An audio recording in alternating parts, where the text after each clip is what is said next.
अस्सलाम वालेकुम dear students of 10th class.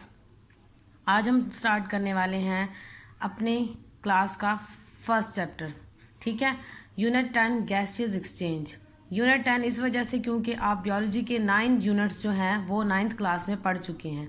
ठीक है, तो इस बुक का जो सबसे पहला यूनिट है वो है गैसियस एक्सचेंज। तो हमारा लेक्चर 1 है गैसियस एक्सचेंज। सबसे पहले हम इसका इंट्रोडक्शन पढ़ेंगे कि गैसियस एक्सचेंज होता क्या है। ठीक है, first of all is introduction.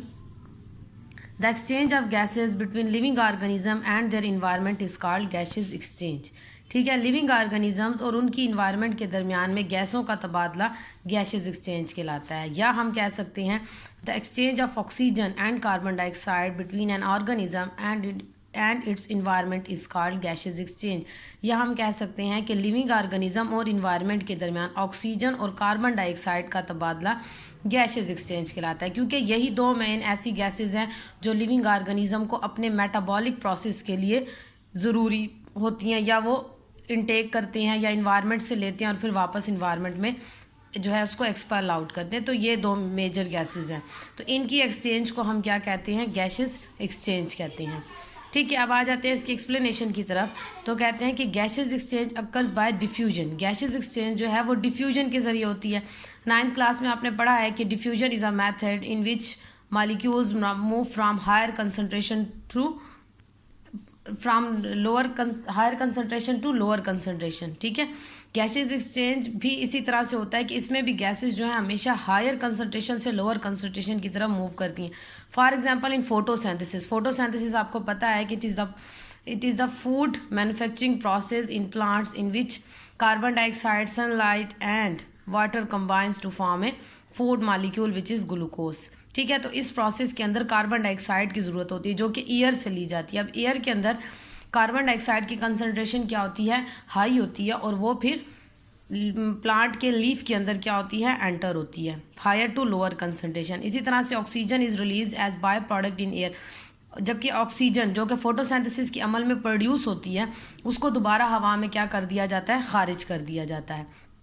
तो ये थी गैसियस एक्सचेंज और उसकी एग्जांपल। उसके अलावा यही गैसियस एक्सचेंज का जो प्रोसेस है और मुख्तलिफ प्रोसेस के अंदर भी हो रहा होता है, या मुख्तलिफ मेटाबॉलिक प्रोसेस में भी गैसियस एक्सचेंज जो है वो हो रही होती है। उनमें से एक प्रोसेस है यहाँ पर रिस्पायरेशन और नेक्स्ट वन इज़ ब्रीथिंग।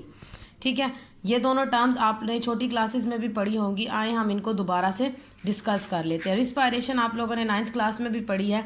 इसकी डेफिनेशन है, it is an energy releasing process at the cellular level in which food molecules means glucose are broken down into simpler ones like carbon dioxide and water। Respiration जो है वो एक ऐसा अमल है जिसके अंदर फूड मॉलिक्यूल्स की ब्रेक डाउन होती है, किसके अंदर, कार्बन डाइऑक्साइड और वाटर के दौरान, वाटर में, और इसमें क्या होता है, एनर्जी रिलीज होती है, और ये सारा प्रोसेस सेल में हो रहा है, सेलुलर लेवल में हो जाता है। देखिए जैसे कि नीचे डायग्राम मैंने बनाया है। फॉर एग्जांपल ये एक सेल है, ये दरमियान में इसका न्यूक्लियस है और ये साइटोप्लाज्म है। साइटोप्लाज्म के अंदर मैंने क्या बनाया है, ये है माइटोकॉन्ड्रिया। ठीक है, ये हमारे पास है माइटोकॉन्ड्रिया जो कि सेल के अंदर मौजूद होता है। इस माइटोकॉन्ड्रिया के अंदर क्या होती है, रिस्पायरेशन होती है। इसकी डिटेल आप लोग 9th क्लास में बहुत अच्छी तरह से पढ़ चुके हैं। ठीक है, रिस्पायरेशन के प्रोसेस में हमने पढ़ा कि ग्लूकोज की ब्रेकडाउन होती है, और ब्रेकडाउन के बाद वो किस में कन्वर्ट हो जाता है, कार्बन डाइऑक्साइड और वाटर में कन्वर्ट हो जाता है। ठीक है, हमने ये भी पढ़ा था कि रिस्पायरेशन की जो है वो दो टाइप्स होती है, एनारोबिक रिस्पायरेशन और एरोबिक रिस्पायरेशन। एनारोबिक रिस्पायरेशन हम उसे कहते हैं जिसके अंदर फूड की इनकम्प्लीट ब्रेकडाउन होती है विदाउट ऑक्सीजन। ठीक है, ऑक्सीजन के बगैर जिसमें फूड जो है वो मुकम्मल तौर पर नहीं टूटता, वो रिस्पायरेशन एनारोबिक होती है। और ये ज़्यादातर जो है हमारे अंदर तब होती है जब हम लोग एक्सरसाइज वगैरह करते हैं या कोई एक्स्ट्रा फिजिकल वर्क करते हैं। और ज़्यादातर ये एनारोबिक रिस्पायरेशन जो है वो यूनिसेलुलर और माइक्रोस्कोपिक ऑर्गेनिज्म में होती है, जैसे कि बैक्टीरिया, यीस्ट एक्सेट्रा।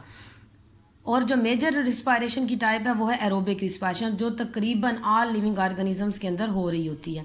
ठीक है, it is the complete breakdown of food in the presence of oxygen. Oxygen की प्रेजेंस में फूड का मुकम्मल तौर पर टूटना, ये क्या कहलाती है, एरोबिक रिस्पायरेशन। जैसे कि यहाँ पे इसका रिएक्शन दिया हुआ है, यहाँ आप देख सकते हैं कि ग्लूकोज और ऑक्सीजन के 6 मॉलिक्यूल मिलकर क्या बना रहे हैं, 6 कार्बन डाइऑक्साइड के मॉलिक्यूल और 6 वाटर के molecule.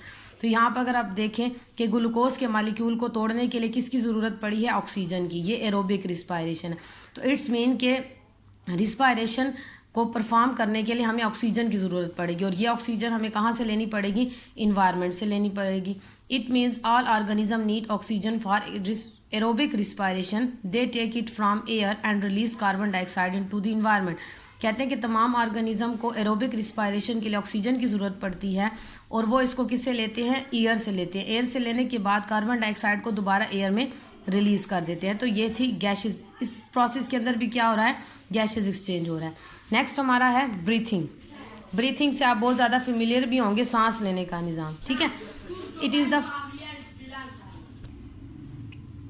Is the physical process, ठीक है। ये एक जिस्मानी अमल है जिसके अंदर it is the process of taking air into and expelling out of the body. जब हम बॉडी में क्या करते हैं? एयर को इनटेक भी करते हैं और उसको बॉडी से दोबारा एक्सपेल आउट भी करते हैं, वो प्रोसेस क्या कहलाता है? ब्रीथिंग प्रोसेस कहलाता है, सांस लेने का निज़ाम, ठीक है। एक्सप्लेनेशन इसकी है, इन दिस प्रोसेस एयर जो है, एयर में मौजूद ऑक्सीजन और कार्बन डाइऑक्साइड, ये दोनों क्या कर देते हैं?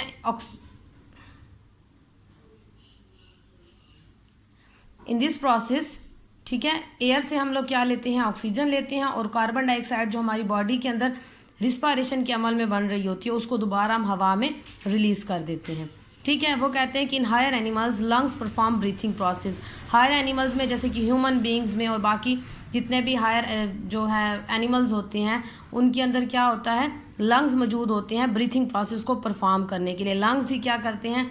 हवा को अंदर ले जाना और फिर उसको वापस बाहर निकालना, ये काम लंग्स का होता है, ठीक है। वो कहते हैं कि फ्रेश एयर में ऑक्सीजन जो है उसकी कंसंट्रेशन हायर होती है देन ब्लड। ब्लड की निस्बत ऑक्सीजन की कंसंट्रेशन फ्रेश एयर में ज़्यादा होगी, ठीक है। इसको क्या करेंगे? इसको लंग बॉडी के अंदर ये एयर मूव करेगी और किधर चली जाएगी? लंग्स के अंदर। फिर लंग्स के अंदर, लंग्स से जो है ये बाय डिफ्यूजन किसके अंदर एंटर करेगी? ब्लड के अंदर एंटर करेगी, ठीक है। फिर ब्लड इसको क्या करेगा? बॉडी के तमाम सेल्स तक पहुंचा देगा। तो ये भी डिफ्यूजन का ही एक प्रोसेस है कि हायर कंसंट्रेशन से लोअर कंसंट्रेशन की तरफ ऑक्सीजन मूव करेगी। अब अगर हम कार्बन डाइऑक्साइड की बात करें तो कहते हैं कि ब्लड के अंदर कार्बन डाइऑक्साइड की कंसंट्रेशन हाई है। क्यों हाई है?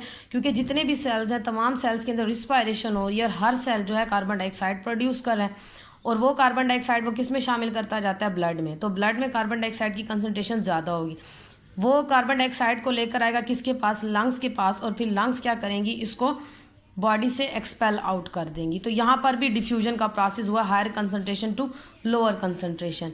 तो ये था हमारा आज का टॉपिक जिसके अंदर